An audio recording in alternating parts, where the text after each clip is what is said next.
Assalamualaikum warahmatullahi wabarakatuh.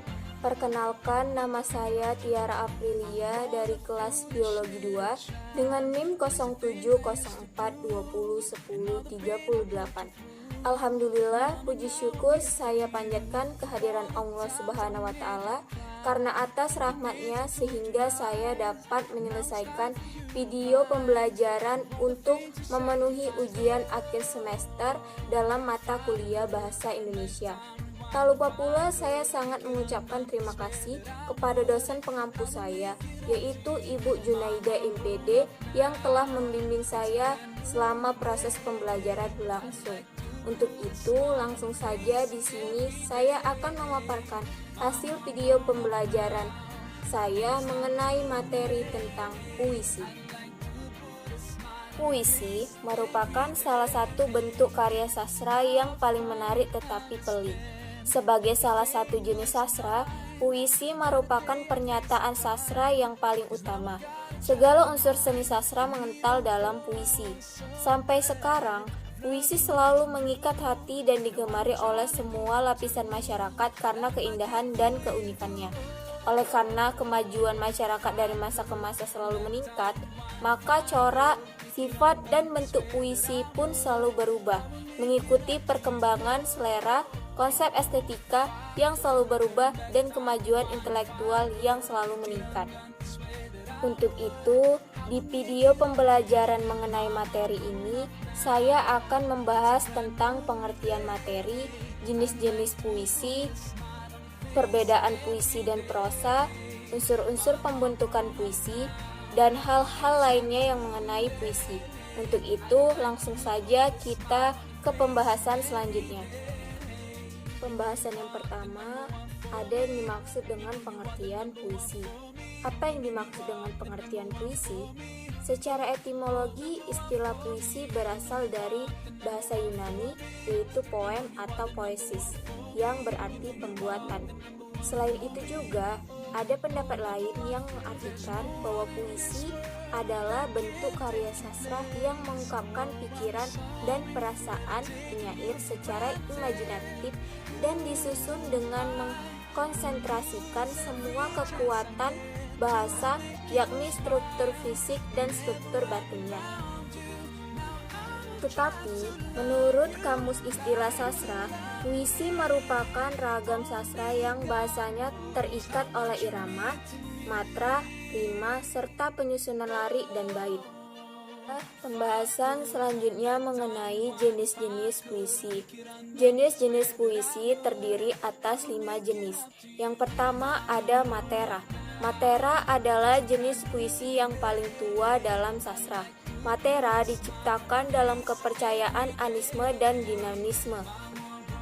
Matera sendiri memiliki ciri yang khas, yaitu yang pertama pemilihan kata yang saksama.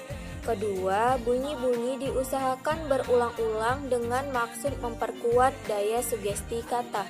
Yang ketiga, banyak digunakan kata-kata yang kurang umum dalam kehidupan sehari-hari dengan maksud memperkuat daya sugesti kata. Yang keempat, jika dibaca secara keras, matera menimbulkan efek bunyi yang bersifat magis yang diperkuat oleh irama dan metrum yang biasanya hanya dipahami secara sempurna oleh pawang ahli yang membaca matera secara keras. Biasanya, puisi matera ini jarang kita jumpai, dikarenakan puisi matera ini sering dilakukan hanya khusus pada hal-hal tertentu. Contohnya seperti dalam acara berburu, menangkap ikan, mengumpulkan hasil hutan untuk membujuk hantu-hantu yang baik dan menolak hantu yang jahat. Yang kedua ada pantun. Pantun merupakan puisi lama yang memiliki ciri bersajak ABAB. Tiap baris terdiri dari 4 baris, 2 baris sampiran, dan 2 baris isi. Contoh dari pantun yaitu misalnya, asam kandis, asam gelugur, ketiga asam riang-riang, menangis orang di pintu kubur, teringat badan tidak sembayang. Orang bayang pergi mengaji, ke Cibudak, jalan ke Panji. Meninggalkan sembahyang jadi berani, seperti badan tidak akan mati. Begitulah contoh dari pantun. Yang ketiga ada namanya talibun. Talibun ini hampir sama dengan pantun. Talibun terdiri atas larit-larit sampiran dan isi.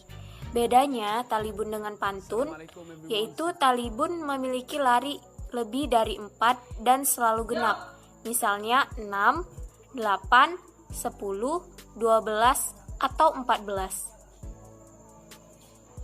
Yang keempat ada namanya syair. Syair merupakan puisi yang berlari 4 bait dan bersaja a yang mengisahkan suatu hal. Yang kelima ada namanya gurindam. Gurindam adalah puisi yang terdiri atas 2 baris, berirama sama AA, kedua barisnya merupakan isi, baris pertama merupakan sebab, dan baris kedua merupakan akibat. Isinya berupa nasihat.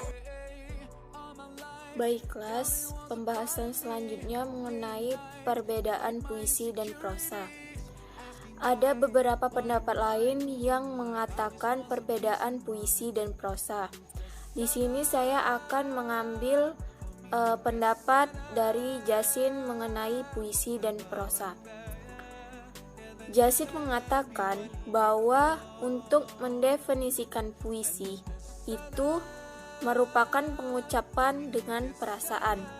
Sedangkan prosa adalah proses merupakan pengucapan dengan pikiran. Selain itu, ada pendapat lain, contohnya seperti Ramanto dan Diki Hartoko dalam Agustinus mengatakan bahwa puisi merupakan lawan terhadap prosa.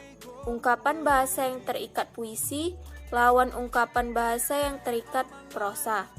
Keterikatan oleh paralisme, metrum, rima, pola, bunyi, dan sebagainya. Pada sastra modern, perbedaan puisi dan prosa sangat kabur.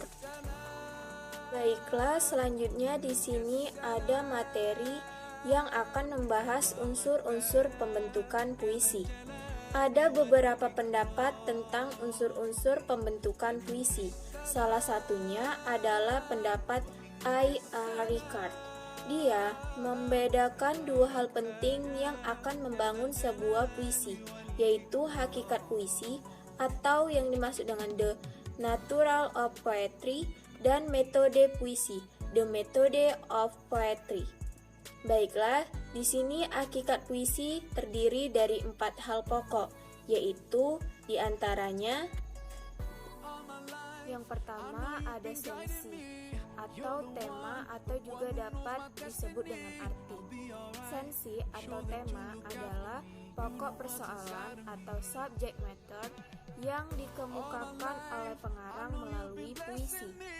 Pokok persoalan dikemukakan oleh pengarang sebaiknya secara langsung maupun secara tidak langsung, atau pembaca harus menebak atau mencari-cari dan menafsirkannya terlebih dahulu. Yang kedua dalam hakikat puisi yaitu ada feeling atau rasa. Feeling atau rasa adalah sikap penyair terhadap pokok persoalan yang dikemukakan dalam puisinya. Setiap penyair mempunyai pandangan yang berbeda dalam menghadapi suatu persoalannya. Ketiga dalam hakikat puisi yaitu ada tune. Tune atau yang disebut dengan nada adalah sikap penyair terhadap pembaca atau penikmat karyanya pada umumnya. Yang keempat atau yang terakhir dalam hakikat puisi yaitu ada namanya intention atau tujuan. Intention adalah tujuan penyair dalam menciptakan puisi tersebut. Yang dimaksud di dalam intention ini adalah si penyair ini membuat puisi itu dalam rangka hal apa, seperti itu. Maksudnya mempunyai tujuan apa dalam pembuatan puisi tersebut, seperti itu. Ya, Unsur yang kedua di dalam puisi ini ada namanya metode puisi atau yang dimaksud dengan the method of poetry. Untuk mencapai pembuatan puisi, penyair harus menggunakan sarana-sarana terlebih dahulu. Sarana-sarana tersebut ialah yang dimaksud dengan metode puisi atau the method of poetry. Metode puisi terdiri dari yang pertama dalam metode puisi yaitu ada namanya dictation atau diksi. Diksi adalah pilihan atau pemilihan kata yang biasanya diusahakan oleh penyair dengan secermat mungkin. Maksudnya adalah menentukan atau menggunakan kata-kata yang pantas digunakan dalam pembuatan puisi. Penyair mencoba menyeleksi kata-kata baik yang bermakna denotatif maupun konotatif sehingga kata-kata yang dipakai itu benar-benar mendukung tujuan puisi yang akan dibuatnya. Yang kedua dalam metode puisi yaitu ada namanya imagery atau imaji atau juga disebut dengan dayang-bayang. Imagery adalah kemampuan kata-kata yang dipakai pengarang dalam mengantarkan pembaca untuk terlibat ataupun mampu merasakan apa yang dirasakan oleh penyair. Sehingga penyair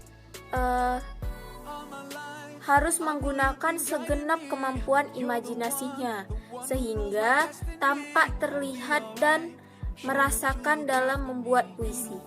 Kemudian, imaji disebut juga dengan citraan atau gambaran angan.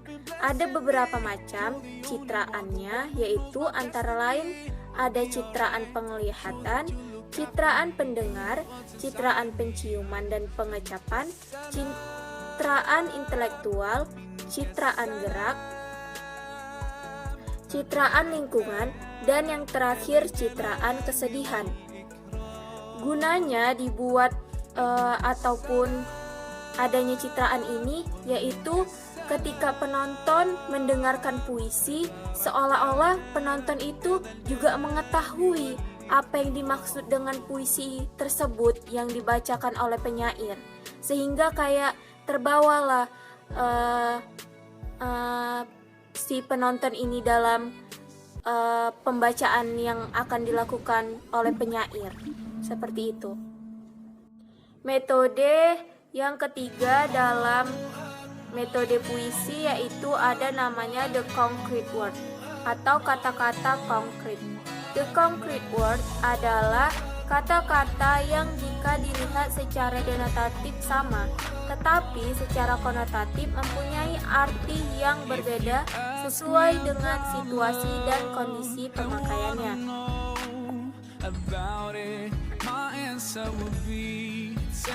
Di sini ada yang mengemukakan salah satu pendapat yaitu Salamet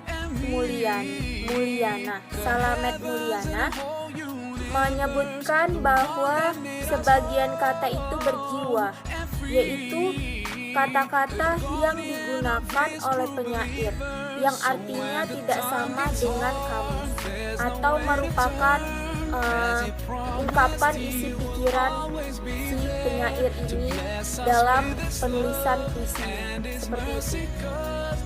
Metode puisi yang keempat yaitu ada namanya figuratif lingui atau gaya bahasa.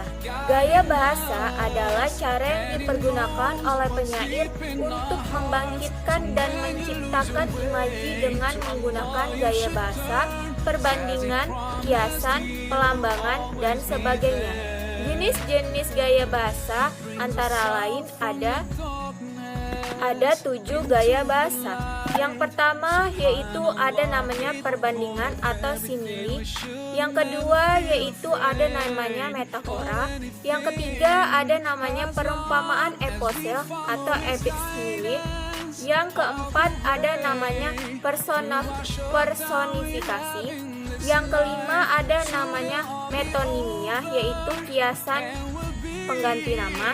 Yang keenam ada namanya sinekdoke. Yang ketujuh atau yang terakhir yaitu ada namanya alegori. Baiklah, yang kelima atau yang terakhir dalam metode puisi yaitu ada namanya ritmi dan rima atau irama dan saja. Irama ialah pengganti turun naik, panjang pendek, keras lembutnya ucapan bunyi bahasa dengan teratur. Irama dibedakan menjadi dua.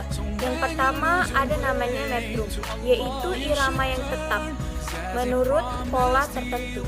Yang kedua ada namanya ritmi. Ritmi merupakan irama yang disebabkan pertentangan atau pergantian bunyi tinggi rendah secara beratur. Sekian hasil video yang telah saya lakukan mengenai materi tentang puisi. Semoga video ini dapat bermanfaat bagi kalian yang melihatnya, terutama juga bagi diri saya sendiri. Saya meminta maaf yang sebesar-besarnya apabila ada salah kata dalam pembuatan atau pengucapan kata di dalam video tersebut. Wabillahi taufiq wal hidayah. Wassalamualaikum warahmatullahi wabarakatuh.